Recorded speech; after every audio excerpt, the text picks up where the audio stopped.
Trigger warning. This episode contains discussion of sexual abuse and trauma. Please listen with care.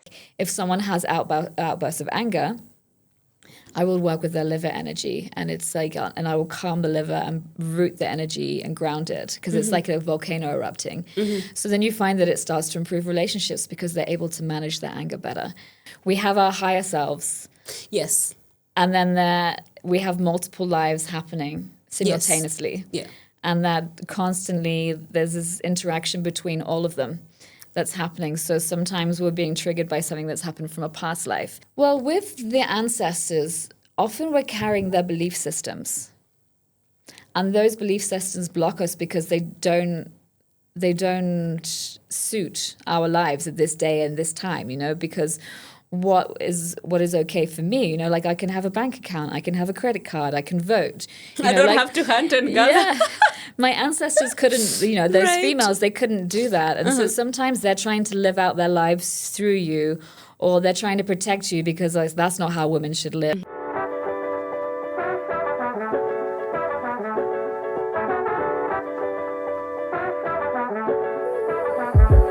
Hello, beautiful soul. Welcome to the Art of Being podcast, a secret space where we dive into spirituality, healing, manifestation, and all the magic of becoming. We explore the depth of the human experience, the pain, the triggers, the healing, the expansion, the joy, and what it means to move through life with awareness and intention. I am Bamzi, a mindset and manifestation coach. I'm so glad that you're here. Take a deep breath, settle in, and let's journey together. Welcome back to the Art of Being Beautiful Soul. I'm your host, Bamzi. Today, I'm so excited to have a guest in the studio, and we're going to talk about quantum healing, energy healing, all the things that, there's a lot of my followers on TikTok that are interested in this type of thing, right? Because when you heal yourself, then you show up as the best version of yourself. But before we get into the conversation, I wanted to remind you to subscribe and share our podcast, and also rate us on Apple and Spotify, because it really does help our community grow.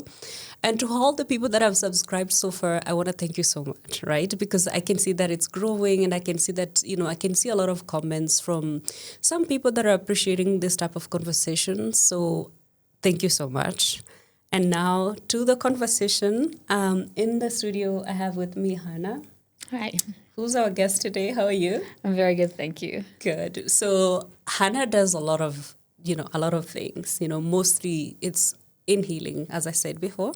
So I'm just going to read some of what Hannah does so that you have context, right? Because when we start talking, then you'll have a little bit of context about her profile. Hannah is a licensed acupuncturist. Oh, I could get that word. I was hesitating. Intuitive energy healer. She's a wellness practitioner, and she specializes in fertility and pediatric acupuncture while treating a wide range of physical, emotional, and well-being concerns. Through her intuitive healing work, Hannah helps clients identify and release trauma, inner child wounds, ancestral patterns, past life influences, and energetic blockages. Combining traditional Chinese medicine and intuitive insight, she supports healing and transformation on the mind, body, and spirit levels, helping clients restore balance and reconnect with their true selves. Oh, that speaks me to... That was a mouthful. And, you want to guess what caught my attention is the past life healing, like the influence of some of the things that could have happened in your past life that are impacting you in this lifetime. Yeah, that is what people come most. Yeah? People really want to know about their past lives. Yeah. I that is definitely something I haven't done. I have done a lot of inner work on myself, but I really haven't done a past life regression.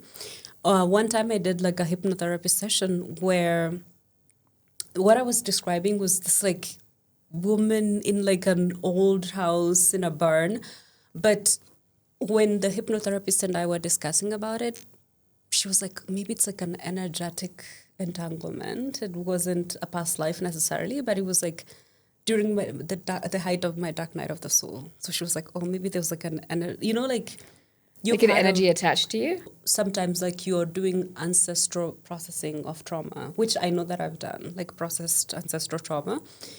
But sometimes they can be like opportunistic spirits that attach to you at your most vulnerable states. Yes. So I think that's what must have happened to me during the dark night of my soul, because I was like in the depths of pain and Yeah, but it's very common. So, like, if you're, I mean, even menstruating, if you're drinking, if you have any Really? like strong emotions, even joy, it can break your aura and those things can come in and attach to you. because you're not balanced. Yeah, so even traditionally, a lot of people talk about menstruation and it being taboo to go to being taboo and not being able to go to the temples or. So traditionally, my understanding, I used to live in India, so my understanding from my time there is that traditionally it wasn't because it was taboo, it was because when you were menstruating, you were in pain, and so therefore you were more vulnerable to spiritual attacks. And the temples are places where spirits go because there's a lot of high emotions. Right. Oh my gosh. That makes so much sense. Yeah. I've definitely, I did not know that. But I think that experience that I had with the hypnotherapist told me, oh my gosh, like that is where you were, because some of the things that I was describing, like how I was feeling, it didn't sound like the true me. It didn't belong to you. It didn't belong to me. It was like someone else, but it was so attached to me that when you don't have that awareness, it's sometimes hard to separate yourself because you don't know. You think like it's you. And you live out their desires sometimes, where it can be drinking or smoking or, a huge range of things. Binge eating too, right? Yeah, binge eating. Yeah. Oh my gosh. There's so many things affecting people and they don't realize like what's happening to them. It's wild. Yeah. But also amazing and beautiful. Yeah. So Hannah, before we get into the juice of the conversation, I actually wanted to just start off by just asking some fun questions. Okay. Maybe not fun, but I just wanted to know, like, if you've been doing this work for several years, right? Like, yes, over 10 years. over 10 years. Yeah. So if somebody, if you think of somebody that knew you 15 years ago, that maybe you haven't interacted with them, and if I met them, I'm the one talking to them, what would they be surprised most about, like who you are now? I don't know. Back then, I was pretty crazy. So they'd probably just be very surprised at like how calm I am now, right? And how like centered and grounded and. Yeah. I think then I was very disconnected from my heart. And so sometimes I would struggle to connect to empathy. And through doing healing work and reconnecting like my brain and my heart together and feeling my emotions through my heart, I think they'd be surprised like at how much emotion I can and thought and compassion I can bring. Ooh, same. I feel like same, that disconnection from the heart and feeling the emotions, that is me to the T, like somebody that knew me, like even in college, like even now, sometimes I'm such a, like when emoting or processing emotions or like, I feel deeply. I have a Scorpio moon. I don't know if you know. A little bit, not a lot. Yeah, so I have a Scorpio moon and, no one wants to have a Scorpio moon. It's like the worst place for the moon to be. So it's excruciating to be experiencing emotions as a Scorpio moon. But then the other thing about the Scorpio moon is that the emotions are experienced in private. So sometimes in public, you might be like, oh, you're not emotional. But in private, I go through it. My emotions feel physical. It feels like a physical experience. Well, I think it's good because it has to be vented out and they have to be felt. Otherwise, they get stuck. Yeah. So I would say that's like a positive trait. Yeah. As long as it moves. Yeah. So another question is, what is teaching you right now? A person, book, life? If there's anything specific you can think about that's teaching you about something. Well, I would say dating, actually. Ooh. Yeah. Ooh, I love talking about I love talking about dating. So I just took 2.5 years off dating completely, and just working on myself because I kept repeating the same patterns and ending up in these relationships that were super unhealthy for me. And so yeah, and the last few weeks I decided that, okay, it's like I'm ready now. I've done enough work. Let's see if I've done the work. Let's see if I'm still triggered in different places. And so, yeah, it's been really interesting to see how far I've come. And because I was never sure until you start to go back into that, you never know if you've done the healing or if the healing's worked. Right. And so I'm like, oh yeah, those boundaries are in place now. I am much more like within myself. And so yeah, that's kind of guiding me right now to see. Yeah, that's so interesting because honestly, like that is something I've been thinking about recently. Because in your healing, sometimes you can be isolated, right? You're doing your own inner work, and that has been my experience. And in fact, I was talking about this on Threads, where like I was just saying like how important it is to either heal in a community or in a relationship or in relationships, because people are able to reflect things back to you, right? Because I feel like there's almost like a ceiling of how much you can heal on your own, right? Because you're like, oh, okay, I've done my inner child healing, like, I'm attending to my wounds, whatever. But then you meet people and they trigger some parts. And I think that is like really necessary so that it gives you more information about like parts of you that you still need to heal. Yeah, for sure. I mean, I see things, I am being triggered by some things and I'm like, okay, that I need to work on still. Right. Yeah. Let's go back there. Yeah. That's good because you see it as information rather than like, you're horrible, go away from me. Yeah, and it's not even an issue with them. It's just how I'm responding to a situation. Yeah. And, I think triggers are such a great gift because they show us what we still need to work on. Yeah, if we embrace them and saw them as information rather than like... I mean, it's hard because we're human beings with, a wide range of emotions. But, if we can like tap into that and try to like sit with that emotion and feel it and, okay, where do I feel it in the body? It can make a huge difference. Absolutely.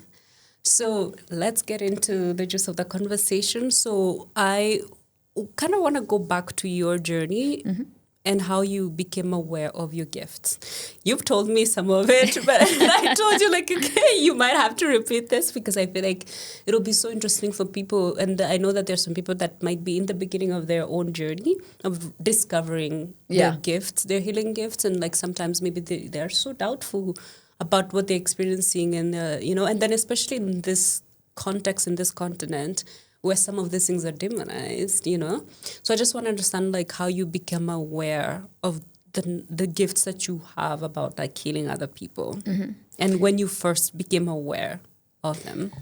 I think I became very aware from a very young age. So as I was telling you earlier, my grandmother was an incredible tarot card reader. Like I've never met anyone as like powerful as she was. Like she's passed away now, but at the age of 12, she was predicting my life to this current day. Really? Yeah. I have like lots of writings of all these things that she said would happen. Oh my gosh. And it's very on point and very specific. So I grew up with her with holistic medicine and, everyone used to call her the witch. And, it was they were making fun of her, but she was like, it's a compliment. Right. She was like, good. Yeah. I am. Like I'm powerful. I'm embracing it. Yeah. And so I grew up with her and she taught me a lot about holistic medicine and she would give me pendulums to practice, when you put it over and you practice like yes and no. And, from a very young age, she would give me tarot cards and she'd say, okay, you can read my cards now. I never really connected with the tarot cards. I mean, I think I have the ability. It's just not something that I feel the desire to do. You haven't been drawn to them, And then when I was about 11 or 12, she took me through my first guided meditation. And in that meditation, I saw myself in a past life. So that was my first kind of opening to the idea of past lives, which was super interesting. And then through like my mother and my godmother, who was a social worker, they really encouraged me. They're like, you have a lot of empathy. We really think you would be amazing at working with people. And so I went down that route. So from 14, I started volunteering in different settings. And I did a lot of work with women, girls that had been raped, when I was working in youth clubs, and I would do like sexual health promotion campaigns, and then I volunteered with adults with learning disabilities, and And then I went and worked in that area for, I think, 16 years in total in all different settings. And eventually, because it just never occurred to me that I could do holistic medicine as a job. And then eventually I came across acupuncture, and it was such a beautiful bridge between, because it was science-based. It had, there's so many studies that prove that it works. But it was also like a way that I could treat someone holistically and not just treat the symptom. I'm treating the whole person. Mm-hmm. So through that, I went and studied at a university. And then after university, I went to India, and then I ended up training in hypnotherapy and past life regression. And then I found that when I was doing hypnotherapy sessions on people, that I would start to intuitively know or get visions of the traumas or the past lives they were about to tell me. So then I started practicing. So in Chinese medicine, you can diagnose people just by taking the pulse. Like there's 12 different positions that all link to different organs. So for instance, I can put my finger here and I can feel that the liver pulse, there's too much stress or anger in the liver pulse. So if I would see that in a person, I'd be like, okay, I'd had some basic Reiki training. So I was like, let me see if I can shift this energy without getting this person to relive the trauma through hypnotherapy. And so I started putting my hand on their liver, or like just over the top, or just standing and connecting with it. And then I would feel the liver pulse, and it would have calmed down. So, and then the person would tell me that, I feel much calmer, I'm less reactive. And so, it really just evolved from that. And then from there, I just started working with ancestral healing, inner child, past life, chakra healing, like all those things. And the more confident I got, the more intuitive I became. Oh my God, I love that. Oh my God, that's a lot. That's a lot. Yeah, it's very a cool. lot of gifts, Yeah. And I'm just curious. I have so many thoughts, but I'm just curious about whether any of them got overwhelming for you, because if you're tapping into any of this, and sometimes maybe if you haven't. Maybe you don't have a mentor, and I don't know if you did have a mentor, somebody that was working with you to kind of help you ground them and bring them all together to understand how can I then use them and then, maybe make them like an integrated practice. I don't know. I mean, I definitely have friends that have supported me on this journey, and friends that are already doing this work, and healers that I have also worked with that I would maybe go to for some advice, like, oh, I saw this came up today. What would you do in this situation? But, I've done a lot of work in my life, like working with children that have been trafficked, mental health hospitals. I worked with pedophiles. I've worked with, women that have spent their whole life being sexually assaulted and trafficked. And so I have been around such extreme cases of trauma that when I'm working with people, it's not an uncomfortable place for me to be. I can really hold space for people, right, without being traumatized myself. Yeah, which is so interesting, because it makes me think about that idea that your higher self is always guiding you. Yeah, your journey is kind of when you did all of that social work, and you were able to maybe expand your container for you to hold space for people that had experienced major traumas like that. And then now you're in this position of healing, and then with a container that can be able to hold that. Well, it's really beautiful because, okay, what they're going through is so difficult, but I know that I can be a vessel for them to help themselves heal. And I've had some really incredible results where people have told me that afterwards, there was one woman who couldn't connect with anyone, and she couldn't be intimate, and she would instantly, her body would shift, so she couldn't have relationships. And after we did a healing, she was able to enter relationships, and she also opened a trauma center for victims as well. Right. And I think another thing is that people can't label it, so people can't say I have been raped. Yeah, it's such a hard thing to say. And then once you heal, once you start to shift that energy that's stuck inside, they can actually say, yeah, I was raped. And I think that is often such a key moment for me. I'm like, okay, this person is they're healing. Right. Because they're able to verbalize it now. Right, because they're not identified with what happened to them. Yeah. Yeah. Oh my God, that's absolutely beautiful. And I'm wondering, like, from like an energetic perspective, there's some things that you do to protect yourself, like, because I know, yes, you were able to hold space, but sometimes are there times that it gets to you, or like it affects your day, or it affects you and how you're feeling after like doing a healing session? So there are like certain rituals that you have to do.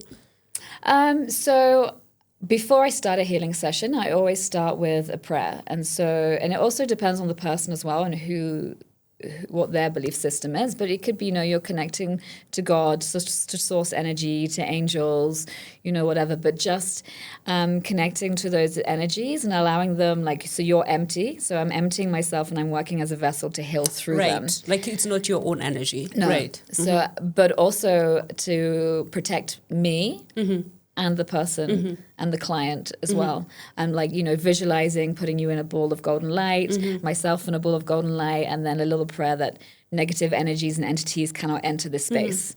Yeah. And then I also, at the end of the day, I visualize myself like cord cutting with people. And then sometimes I'll listen to sound healings, or I'll just like visualize that I'm sending back any energy that doesn't belong to me. Absolutely. I love that so much. So the one thing that you said was about whatever belief system you believe in. Does that mean then like you have people from different religions, different belief systems that come to you? Because I know that like in some religions, like especially here, the church and whatever, all these practices are like not accepted. No. Yeah. And you being in Kenya, I don't know if you're healing other people that are from church. If you're getting clients that are from church, can you talk about that? Well, I've worked with people from all different religions, and I think it just depends on the individual person. I mean, there are people that are like, that's witchcraft, or it's haram, or and I respect that. That's if that's how they feel. I'm not going to push my own beliefs on them. But there are a lot of people that can believe. Can believe in God and also believe that God has like channeling healing through people to help heal. Yeah. Yeah. They're much more open. Like even though yes, they're like religious, they're still open to other forms of healing. And I love people like that, where it's yes, like you're not stepping away from like your religion, but you're still open to things that can help you in your own journey. Yeah. Yeah. So let's talk about like this energy healing, right? And earlier I was asking you about because when I got introduced to you as like a quantum, like when you heal, you kind of, if I heal, I'm able to heal multiple timelines, or like even heal like generations that came before me. Yeah. Right. Definitely. So my belief system is that we have our higher selves. Yes. And then we have multiple lives happening simultaneously. Yes. Yeah. And that constantly there's this interaction between all of them that's happening. So sometimes we're being triggered by something that's happened from a past life. So I'll give you an example of myself. Yes. Yeah. So I had like terrible eczema for the first 30 years of my life. There'll be times where I had to like lay in bed with just sheets on. I couldn't have anything touching me. My face would swell up. It was like fiery, like burning. It was like awful. I couldn't hold things in my hand because it was blistered. And then I've met this quantum healer on a hypnotherapy course that when I was studying in India. And she did a session on me, and overnight my skin improved. So it went from like 100% to 10% overnight. And I couldn't believe it. And this is what opened me up to the idea of quantum healing and also past lives. So then I still had some remaining, and I have a tiny bit, like 1% now, that I don't really bother about because it doesn't affect me. And then I went and did some past life regressions with hypnotherapy from the end. That's what cleared it. So there was 8 lives in total. 8 lives that were affecting you. Yeah. That were causing the eczema. Causing the eczema, yeah. What? Yeah. But it was the very beginning of my journey in past life healing. So I was just like completely blown away. I couldn't believe that I had tried everything. And then we went back and we saw 8 different lives from different centuries, from different places. Where you were experiencing the same thing? Through the hypnotherapy, yes. Okay. When I was having the quantum healing session, she just sent me a voice note and told me everything that she saw. And so, yeah, I just could not, I was floored. I was like, I have tried everything my entire life. I've done Western medicine, holistic medicine, like everything I had tried, and nothing had worked. And in 1 hour of quantum healing, my skin cleared up by 90%. And then a week later, another 2 hours of hypnotherapy, 99% of that had gone. Oh my gosh. Yeah, all from past lives. Oh my gosh. So it's like we carry imprints. So often birthmarks are imprints from past lives. Oh my gosh, because yeah, I've definitely had that. In fact, I was watching one hypnotherapist. She practices in Kenya, and she was talking about a client that she had who had a sore throat, had tried everything as well, every single thing, and nothing was happening. And then she did a hypnotherapy session, like several sessions, and realized that he was killed. Yeah. He was, stabbed in the throat. And then once they healed that, the sore throat went away completely. Yeah, it's so common. Unexplained pain, I often will look at past lives first. So in other words, what you're saying is like, if somebody is listening and maybe they're experiencing something that maybe they've tried everything, and nothing is working. They've gone to all the doctors. They've gone to whatever. They've tried all the modalities, and they don't understand what's happening. You would say that the next thing to look into is past lives. Past lives and inner child work as well. Because it's also, traumas can be, especially before the age of 16. Like I've done a lot of work with people. Age of 16. I feel like the traumas that happen before the age of 16, they have the biggest impact on us. It's like we fragment more, we get stuck in that childlike age and we can't move through it. But of course, trauma affects us at all points of life, but particularly before the age of 16. Because you don't, at that time, I imagine you don't have the capacity to even understand or make sense of what's happening to you. Exactly. And you don't have the capacity to articulate it, or like, how do you feel that emotion and express it? So yeah, but what I've found is that it can be a trauma in someone's system, something that's made them fragment and get stuck at that age. Can be something so small, like this boy said that I was ugly when I was 8 years old, and they believed it for the rest of their lives. And it's like affected their confidence, and then which has impacted their work and their relationships. And it's just this one thing that seems so insignificant, but actually had such a huge impact. Yeah. So if somebody like you, is one session enough? One session can be life-changing.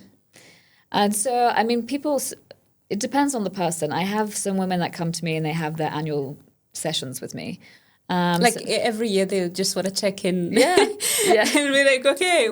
It's like going to like your yearly doctor's appointment where you get like everything checked up. And yeah. But I think, once you see the benefits, so like, especially for myself, I was like, wow, okay, what else can I work on? And I was like, I kind of did this deep dive, but you also need to give time for it to integrate. I think sometimes we're in a rush to heal, and it's like, actually, no, you can do one session, give yourself a few months, let that integrate, because it can take up to 6 months to feel the full benefits of a healing. Because the integration takes time, and your nervous system takes time to catch up.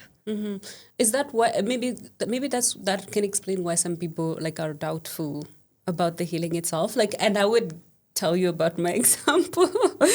So when I did that hypnotherapy session, where later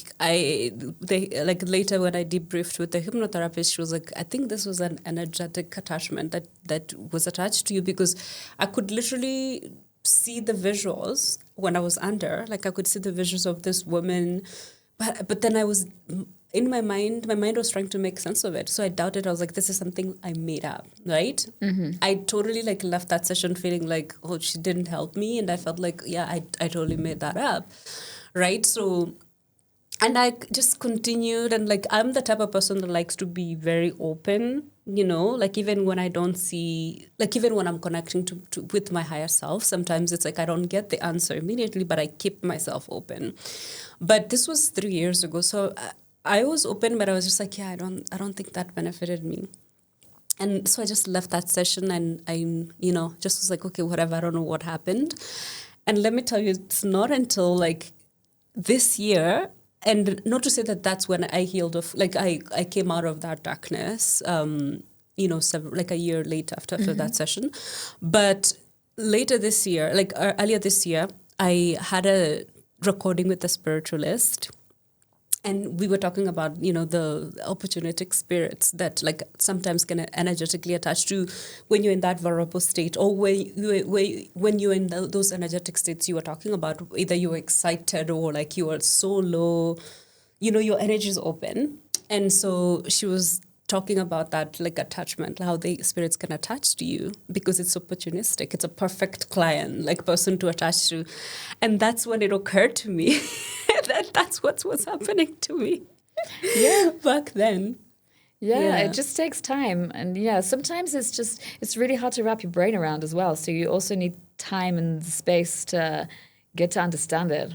Which, like, I honestly, I can understand because we're humans in this like human body and human existence, and I want to believe what I see. Like I see you're sitting there, like I can see you and I can touch you, whatever, and that's what is true to me. So I understand like where the doubt comes in, and I empathize with that. Yeah. I want to go to acupuncture. Yep. Like I want to talk about acupuncture. I've never experienced it before, actually. Karibu. You can come. When somebody comes to you, is that what you start with? Or like, is there, when they're telling you what's happening, like, is there, because I'm assuming like every person, you have an approach depending on like what they're experiencing. But do you have to do like acupuncture to every single person or like? No. Mm-hmm. No. So, I mean, I see a lot of clients for acupuncture that are not open to energy healing. Yeah, because that's more like scientific, whatever. Yeah.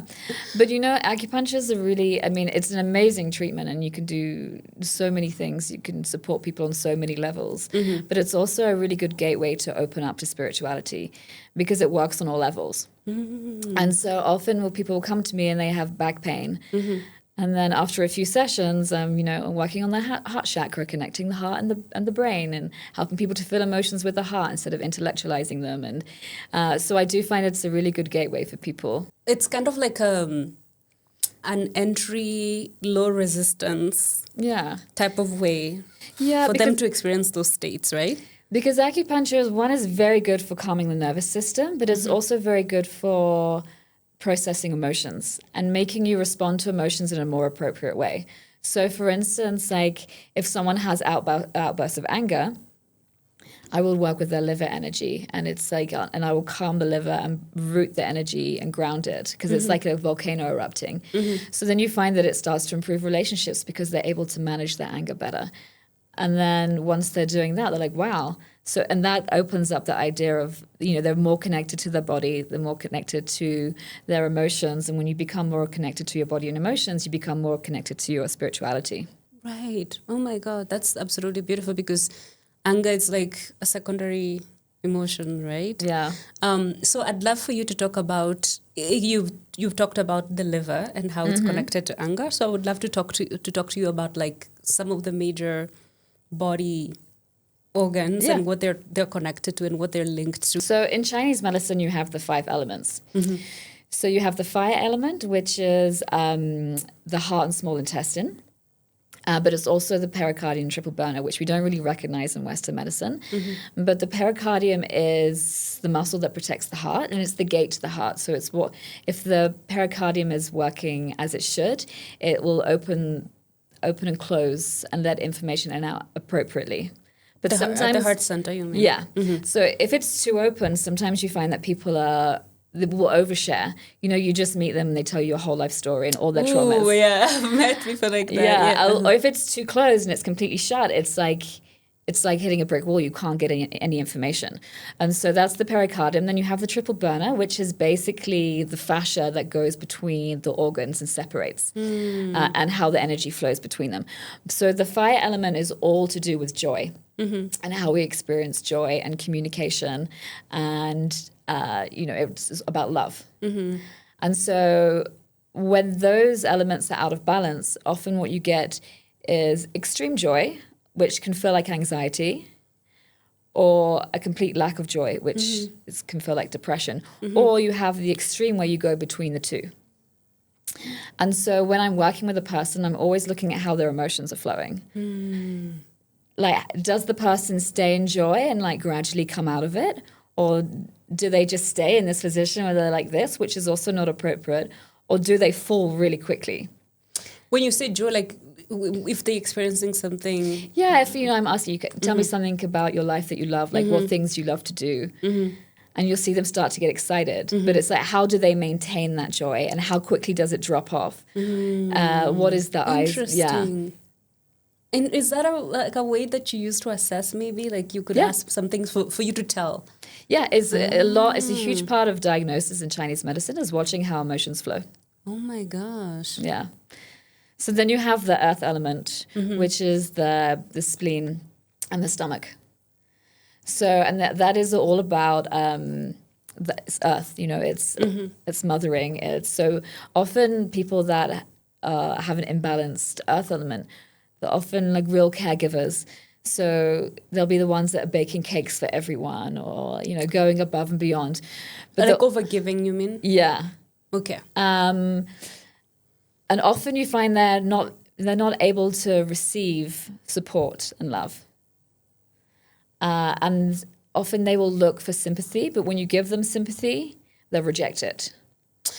Is that because like when you overgive, sometimes I feel like it's because there's a part of you, there's like a deep belief system that you have about love is earned. Like I have to earn, like I have to do something in order to earn love, in order to get that love. That's why I continually overgive. I don't know if that's something. It depends on the person. There can be a multitude of reasons. I think for women in particular, we're brought up to serve. Right, yeah. And so it's kind of a natural thing that we've been conditioned to do. But someone that is an earth element, you will see they have quite a singy voice and they're often like this with their heads. But the point is that when you give them sympathy, they reject it. Sympathy. It's like they're craving sympathy. And so, it's a bit like feeling sorry for themselves. And then you'll give it to them and they'll reject it. They can't accept it. Okay. So that's another thing that we're looking at. I mean, you can spend hours talking about each element. So this is just a very vague description. And then you have the metal element. Do you want me to keep on? Yeah. Which is absolutely. the lung and the large intestines. Okay. And this is to do with grief. And so someone that has a metal imbalance will often either they'll go into grief and they get stuck there and they can't get out, or they won't go there at all. They just cannot. So it could be, for instance, I could be talking to you and you lost your favorite ring and you can't get out of that grief. You're stuck in it. Or, it can be loss of anything in this life. But the lung and large intestine is about processing grief and the large intestine is about letting go. So literally like digesting the emotions. And so also you'll see things like if people aren't letting go of the grief, they get things like constipation and bloating, because things aren't moving, everything's stagnating. Their voices are quite, as they're speaking, it's like they run out of lung energy, so lung qi. So they'll be talking and they'll have full breath. And by the end, it's like the voice is tailed off. It's like because the lung energy isn't strong enough anymore.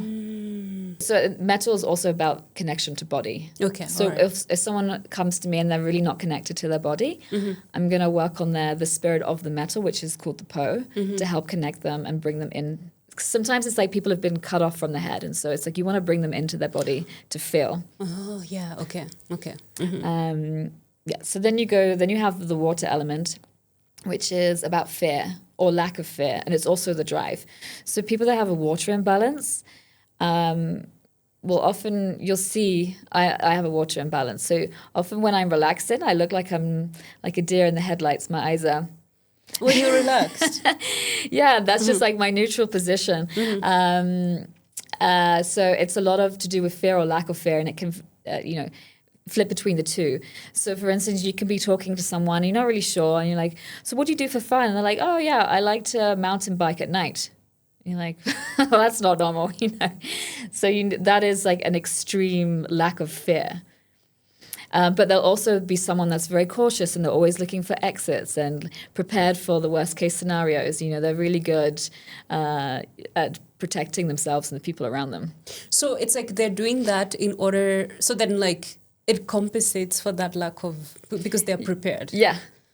Wow. Yeah. Okay. But then, and then you can go, well, like, that's an absolute no to it. So you go from these two extremes. But it's also to do with the will. So often it's like, are they extremely driven to the point where they're exhausting themselves? And when you are overdriven to the point, you deplete your kidney energy and then you get all these kind of health issues. So that is the water element. And then the wood element is the liver and gallbladder, which we discussed earlier. It's to do with wood. And it's also about justice, organization, control. And so wood people are often very good leaders. When they're imbalanced. When they're imbalanced. But but also out of balance. So often they'll be the ones that step up. The problems that arise with wood is the flow of anger and how it comes up. And so a lot of people that have repressed anger, or if their wood is out of balance, it's like they've pushed their anger down and they can't even access it at all. So like they never fight.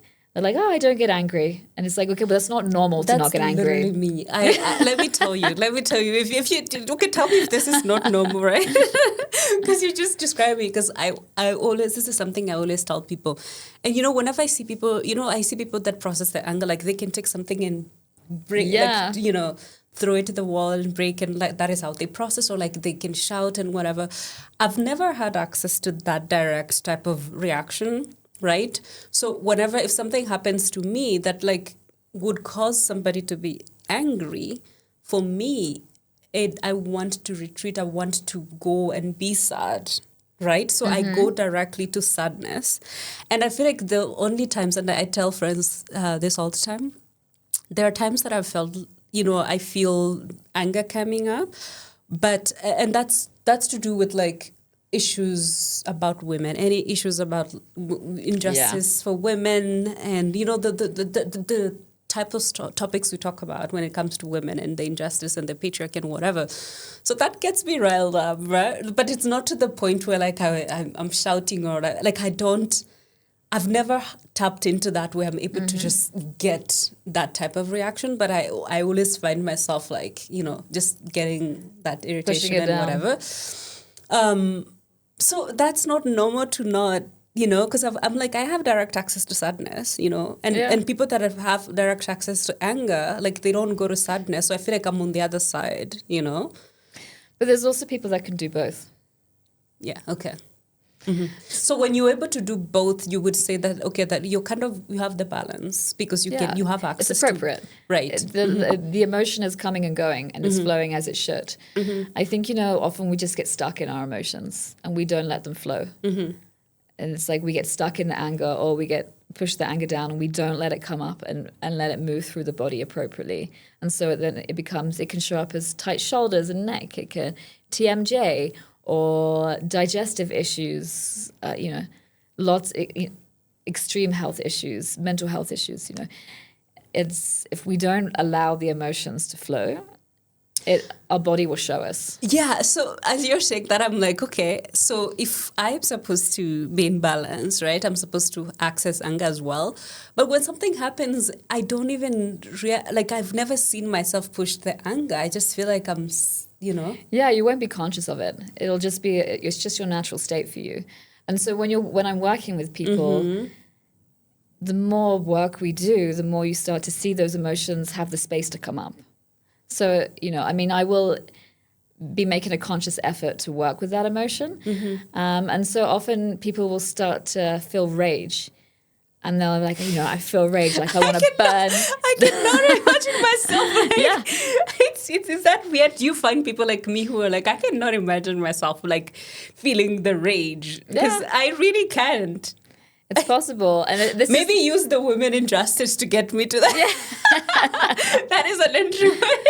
But yeah, it's important, and they'll feel rage. And I'm like, okay, great. observe it, but don't react to it. Right. Don't become the emotion. Yeah. Let it flow. And like, Yeah. I think when you observe it, and also a lot of the time when they feel that rage after a session, it's not current, it's old stuff leaving the body. Yeah. And I think that when you can sit there and observe it and be like, okay, you can give gratitude to it. Like, thank you for protecting me, and thank you for leaving now, and send it love. But when you know it's just old stuff coming out, it's much easier to let it rise. Yeah. Oh, wow. So information. I just love that, because knowing that I have the capacity to access anger, I've just never maybe been conscious, like you said, because there are a lot of people that are like me, or like that have anger, and they don't know another way to be able to react to like a situation, right? And that you fully identify. I identify as like, sadness is my friend, because that's the emotion that I turn to whenever like something happens to me. Yeah.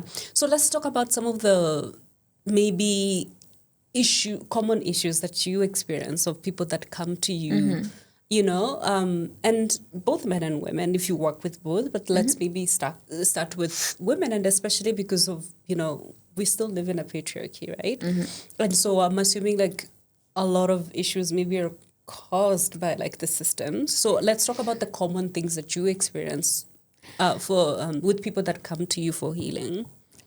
Almost all the women that I work with have experienced some level of sexual assault. Some level, right? Because it's a spectrum. It can start from touch to whatever, right? Yeah. That's very sad. It is. It's really sad. But I think another thing that I did not expect when I went into this work is that our thoughts generate karma. And so even a thought in someone else's mind can show up as a violation in your body, even if you're not consciously aware of it. Can you say more about that? Okay, because I'm sad. I'm like, okay, say more about that. So, I mean, I actually, like, when I worked in India, I saw a lot of women who were seeing these gurus or, these different male spiritual healers. And these men were like saying things to them, like, you need to do this, you need to do that, like, very inappropriate things. And although it hadn't physically happened, it was still showing up as a violation, as a rape trauma in their body. But also sometimes it's like, because it's like energetic almost, it's an right? energetic violation. And so it could even be, people have been like, I don't have any evidence of this, but I feel like my dad thinks about me this way. And this is how it makes me feel. Because it like, even though nothing has physically happened, it's still, the person is still feeling it as a violation in their body. So it can be from just this, it can be from a thought, or it can be from an action. I've actually never had that like you just purely energetic, like where like somebody didn't touch you or do anything physical, that it can just be energy. Yeah, because it's just, that's not just sexual trauma. It's all things like, like jealousy can really block you. Someone else being jealous of you can block your system. Okay, so it works the same way. So it works the same way. But yeah, so I think, I mean, most women I think I've met in my entire life have been sexually assaulted in some way. And I certainly attract it in my clinic. And I treat a lot of it. And so, and it really just blocks them in every single way, like every chakra. We were talking about creativity earlier. Yeah, it blocks their creativity. And then if it blocks their creativity, it blocks their finances. It blocks their intimacy. So it blocks their heart chakra, and they can't feel love in the way that they want to. And they can't vocalize how they feel. It blocks their intuition. I treat a lot of gynecological stuff because women are holding so much emotions in their wombs. So whether it's, people coming with tight hips and glutes and things like that, and we're shifting the trauma from that area, or if they're coming with endometriosis or PCOS. Cramps, and find that when I work with them and that trauma that they're storing there, that actually their cycles are much more comfortable and bearable, and improves their fertility and their chances of getting pregnant. Yeah. And how many sessions do you have to do in order for some to shift like that energy? Some people it's just one session. I mean, if I'm doing acupuncture, then, it's all about balancing hormones, and I'm working with the body on a physical, spiritual, mental, emotional level. So then I will see people weekly throughout. So I'm treating their cycle throughout the month. But if it's quantum healing, energy healing, whatever you prefer to call it, then it really depends on the person. Some people just come in and they have one session. Some people, I just really get the person and like sit with it, and you tell me when you're ready, if you're ready to do another one, because they may not need another one, or they may not want to, or it may be too much for them to come back. So I'll see them a year later or 2 years later, or some people like 2 weeks later. So it's really just depends on the person. Okay, so with the womb healing, how much of it is like something you're carrying from your ancestors rather than like, or your past life, or rather than like, like a medical condition? Well, with the ancestors, often we're carrying their belief systems. And those belief systems block us because they don't suit our lives at this day and this time, because what is okay for me, like I can have a bank account, I can have a credit card, I can vote. I don't have to hunt and gather. Yeah. My ancestors couldn't, those Right. females, they couldn't do that. And so sometimes they're trying to live out their lives through you, or they're trying to protect you because that's not how women should live, or, from the male and the female side. And so when you so usually what I do is try and bring in I bring in the wisdom of those lives. And I send like gratitude to them and be like, okay, thank you for the love and support that you've given me, or the client, but this is not supporting this person in this day and time. So I would take the wisdom from what you've experienced, but leave behind the conditioning. How are you able to tell that it's an ancestral belief system? Like, is it something that a person tells you and you're like, okay, this is mine? Like, what do you have to do with the person? Do you have to do a past life regression? Like, how are you able to? It will just show up intuitively. So sometimes I can do past life, inner child work, and ancestral healing all in one session, but usually it's like the most important thing will come up. Right. Like something like, what do I need to heal right now? What do I need to know right now? Yeah. This is what's affecting you. What I know from my own experience is that in my own journey, I know that I've had to process ancestral trauma. And that, the same way that you said that it comes to you intuitively, it's something that I know on a soul level, that this is not my own pain, or this is not, it's just too much. And also it just feels like it's not mine. It just feels like something that's moving through, right? Like nothing happened in the external. And like even recently, I've been processing so much. And the way that sometimes I know that it's not mine, it's because I'm not having any thoughts. My mind is not telling stories, right? Because usually when I was at the height of my dark night, I'm like, oh, it's because of this. It's because of this. That's why I'm suffering. That's why I'm experiencing pain.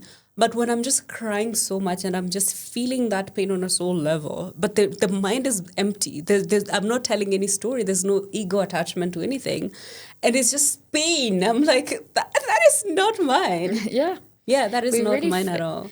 Can I share you one of my experiences from my own personal? Absolutely. So one of my friends did a ancestral healing on me. And I have this history of just making myself so available to men. So I would always just go above and beyond and put their needs before my own. I was just sacrificing my own wants and needs for the man's. Okay. And so I did an ancestral healing, and my grandmother, she wouldn't mind me sharing this. Is it the grandma that did tarot? Yeah, the one that, she passed away on my birthday actually a few years ago. Oh, I'm so sorry. I don't know. I think it was, Do you think it's beautiful? She lived a magical life, and the fact that it was my birthday, I think I just felt really maybe there's a beauty in that. More special. Yeah. But yeah, she grew up in foster care, and she was abused her whole life. Her mother was a mistress, and so she was sent away to give birth, and then my grandmother was brought up in abusive households and never really knew love. And so that was her way of being with men. And that came to me. And then I did this ancestral healing. And I woke up the next day. And those patterns, those thought patterns that I had were completely gone. Oof. Yeah. I was like it was so strange. That suddenly I went for a beach walk. And I was like, my God, I have so much clarity. Oh my gosh. Yeah. I feel like that just speaks to, like, we are carrying a lot in this big human experience, we're carrying a lot that's not even ours, and we Yeah. don't know. Like, and the sad thing is that, like, in your experience, I imagine somebody who's in your position, and you shame yourself, right? You shame yourself because you're Yeah. like, I don't like this about myself, but yet it keeps happening, right? And you don't have compassion to, because for you to have compassion, maybe if you understand that, oh, it's not something of mine that I'm carrying, maybe you can Yeah. have compassion for yourself. But when you don't have compassion, you can just beat up yourself so much, and you shame yourself so much, and the shame then continues the pattern. The shame doesn't take you over the pattern, it actually sinks you deeper Yeah. into the pattern. And the people that come after you as well. Yeah, and It that's just why, carries like, on. yeah, that's why I like having these types of conversations, because if somebody is hearing this and they're like, wait, I need to be curious about, like, this pattern that's showing up in me, Yeah. or like this thing that I can't seem to resolve, right? And maybe they've done so much work, but then, like, they don't understand why they haven't resolved it. Maybe it's not yours. Yeah. Yeah. And for me, that was such a, like, it was such a powerful moment to suddenly realize, but beautiful as well, because it's like in that moment, I'd not only healed myself and my future and my child's future and his children's future if he decides to have children, but also, like my nieces and nephews as well. But I'd also healed her. Because that's what you call, like, yeah. cycle breaking, right? You've Yeah. broken that cycle. Like, she was also healed on an ancestral level. Her high, like, that maybe now that she won't take that into another life because that energy has already been shifted. It was really powerful. Do you have any other examples? Because now I'm so curious about, like, examples of people that are carrying things that are not on their own. Well, I have to say a lot with women, it's how they receive money. Ooh, let's talk about that. Yeah.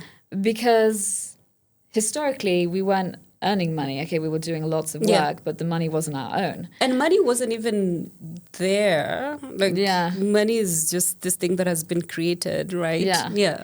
And so often what you'll see is when I look at the ancestral line, it's the ancestral information coming in that she's a woman, therefore she should not be earning. Or the man should be catering for that.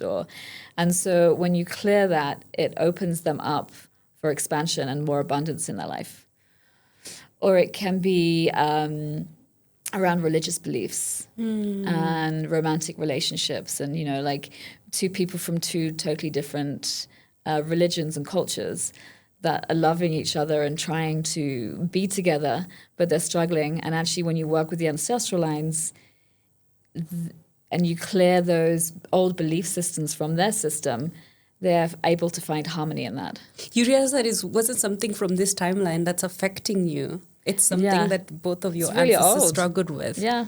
And, and the ancestors are trying to protect us. It's just they don't know how to live in our day and time. And so their way doesn't work for us anymore. Yeah. Oh my gosh. I feel like there's so much that you've given me in this conversation that I'm just like, that's why I feel like I'm all over, because I'm like, I want to bite that. I want to bite that. I want to bite that.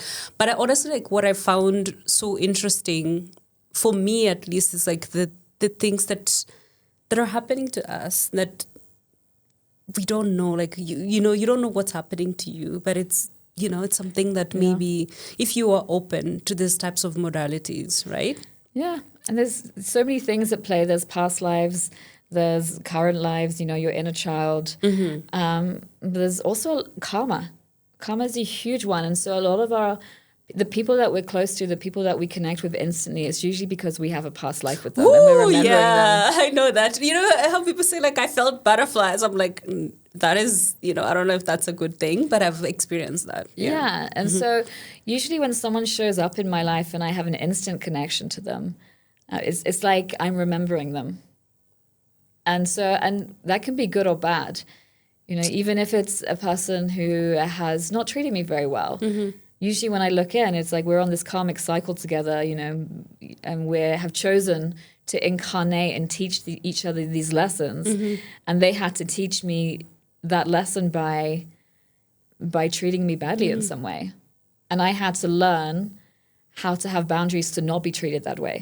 And they gave me that gift. Even if I still feel anger and sadness and, you know, all the range of emotions towards them, it's still a gift that they're giving me. Yeah, because it's like if you're approaching it from that empowered place of like, oh, they're giving me information about how to create boundaries, about things that I need to resolve with myself, or like if you look at it from like, what are they reflecting, right? Like these are things that they're reflecting. They're like a mirror.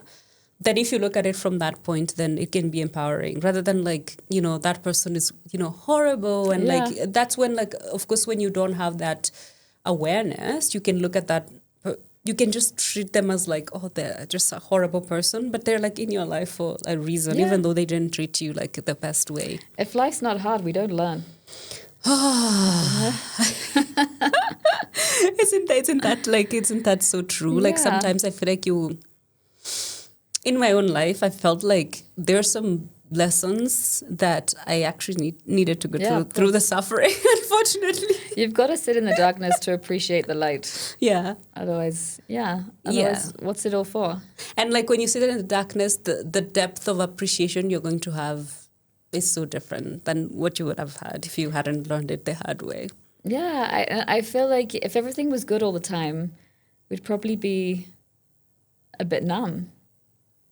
Because I don't think we'd appreciate it in the same way. It's like, if it's just great all the time, you're not like appreciating those moments of pure joy, or like, you know, seeing a beautiful butterfly or a sunset. It wouldn't have the same impact if everything was just good all the time. But I feel like there are people that chose easier lives. There are people, not to say that people don't experience pain. I feel like every human experiences.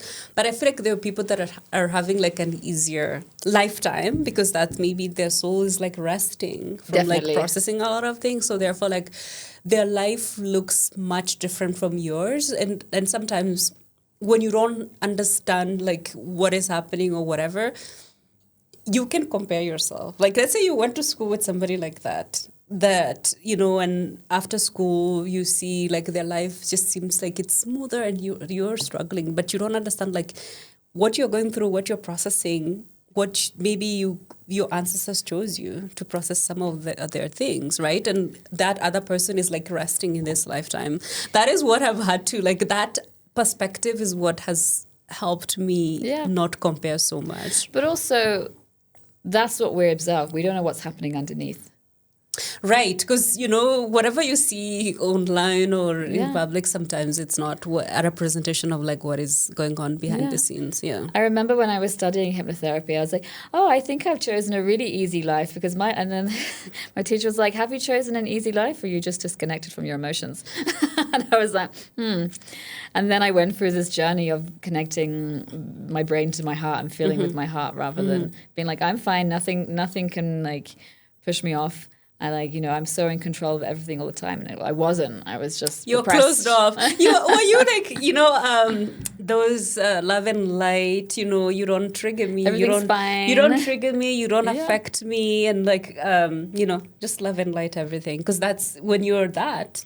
And I've actually come to learn that there are so many people that operate that way. I actually didn't know. Survival. I didn't know that. But there are also, in the spiritual community, there are people that they're up, but they're not they don't feel the emotions, they don't process pain, but they're very spiritual. They meditate, they can meditate for hours, they can do all of this yoga, whatever practices, but they're not, you know, and that is their journey. That's their soul maybe chose to do that in this lifetime. And so when I look at that, and my life has just been processing Like, when does it end? The deepest, where sometimes I'm like, why? I'm like, when's it going to end? Like, haven't I done enough? Right. But I also think that sometimes one thing I'll often remind people is like, okay, it's good to work on yourself, but we're here in a 3D body for a reason. You know, it's good to try and transcend, but we're also here to have a human experience. Yeah. And it's good to connect to your spirituality and work on yourself and clear those karmic blockages and, you know, grow as a human. But it's very important to remember to be grounded on this earth and live that human experience to the maximum capacity that you can. Yeah. And yeah, I definitely agree with that. But so sometimes I'm just like, okay, like maybe that's their path in this lifetime. And but yeah, I just always wonder like, why did I like this one that I chose? I actually need to see my past lives and see like, I want to see like, did I have like one where like it's so smooth and whatever, because this one is brutal. This one is brutal, and it's funny because when you're younger, you don't know. Like even in my early 20s, I did not know that this is where I was gonna be. Right, I didn't even know that this was what I was gonna be doing right now. Because I never like I was never I did go to church, but I wasn't like religious in the sense that, oh my gosh, I was the praying kind or whatever. I just went to church because people went to church. Yeah. So I did not know that there was a stage where I was gonna need to process a lot of things, and because that's where I'm at. Like especially in the last week, and I don't know if you know if anything has been happening energetically, because the last week has been brutal for me. I've just been processing a lot. Well, Mercury retrograde is coming. Yeah. So yeah, we've been talking for like a really whole hour. So I feel like what I would love is, I would love to have like another session maybe where we dive into like one specific things, because I feel like I was biting into different things, but this was just like an introduction of like all the things that you do. Yeah. I would really love to like dive deep into one of them. Yeah, I would be so keen to do it. Yeah, because you actually offer a lot, and like every single time you were talking, I'm like, whew, maybe I haven't explored that. We touched on some issues that you address, but I know there are a lot of things that we didn't touch on. So if you're listening to this, you're watching this, and like there's something that you're struggling with, like whether it's like showing up as a physical sensation in your body, whether it's like emotional, you don't understand why anger just overtakes you, right? Mm-hmm. It could be linked to your liver, right? Like you said. Yeah. So if that's something you're struggling with, or like there's just an emotional, physical thing that you're struggling with, maybe check out Hanna. Like maybe try acupuncture, try quantum healing, right? Just be open to trying like a different modality. Just be open and with no expectation and see what happens. Because I feel like sometimes curiosity and open-mindedness can really go a long way. Agreed. Yeah. So Hanna, how can people find you and work with you? Because I'm like, yeah. Actually, I feel like I need, I don't know. I need a quantum healing session. Yeah. So I have a website which you can connect with me on and book through. healingwithhanna.org.uk. And then I have an Instagram, Heal Naturally with Hanna, and a TikTok, which I think is also Heal Naturally with Hanna. I very rarely look at my TikTok, to be honest.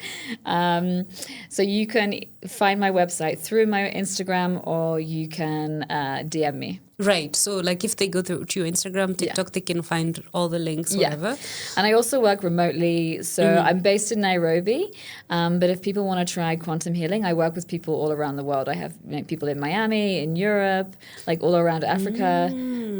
So that's wonderful. You can do like a session over Zoom or Google Meet or whatever. Yeah, it's really cool. Because it's energetic, right? Yeah, there's no being next to someone is not necessary. I just need to be able to connect to that. I just need the permission, the consent to be able to connect to the energy. That's it. That's really lovely. Yeah, I think that's lovely because then it doesn't limit people from accessing your healing, gifts, and it also doesn't limit you to connect like with your soul, whatever client. Yeah. As you call them. Actually, I'm going to put Hanna's information in the description box on YouTube and also on Spotify. So if you are listening to this and you're like, okay, I've been struggling with this, I would love to heal it. So you can get in touch with her directly and work with her, because I think I am going to do like one of those sessions. Yeah, you must come. I wish somebody was experiencing this as me, because some of the things you're talking about, I'm like, why haven't I thought about this? Yeah. Yeah. All right. Anyway, thank you so much for coming to the Art of Being. And I'm going to have you again because I feel like there's more that we didn't get to dive into. Yeah, thank you for having me. Somebody was listening and they were like, I wish you could go into that more. Yeah, there's just too many things. Yeah. This was just like an introduction to a very brief introduction to each thing. And all the things that you offer. Thank you so much for watching us and for listening to us. And if you are watching us, please subscribe and rate our podcast on YouTube and also on Spotify. We love seeing your comments. I absolutely love seeing people engaging and be like, oh, this really resonated with me. That's something that I really appreciate. So continue supporting us and continue growing this community. Thank you so much. And we will see you next time on the Art of Being podcast. I hope today's conversation resonated with you, brought you a sense of clarity, and maybe even challenged you to reflect further on your healing and spiritual journey. If it resonated with you, I would love to hear from you. If you are watching on YouTube, like this episode, subscribe, and share your feedback and reflections. If you are listening on Apple or Spotify, rate this podcast and leave a review. Your feedback means so much to me. And it also helps the podcast grow and reach more people who may need these conversations. You can also find our socials and email in the episode description. I always love hearing from you. Until next time, take gentle care of your soul, mind, and body.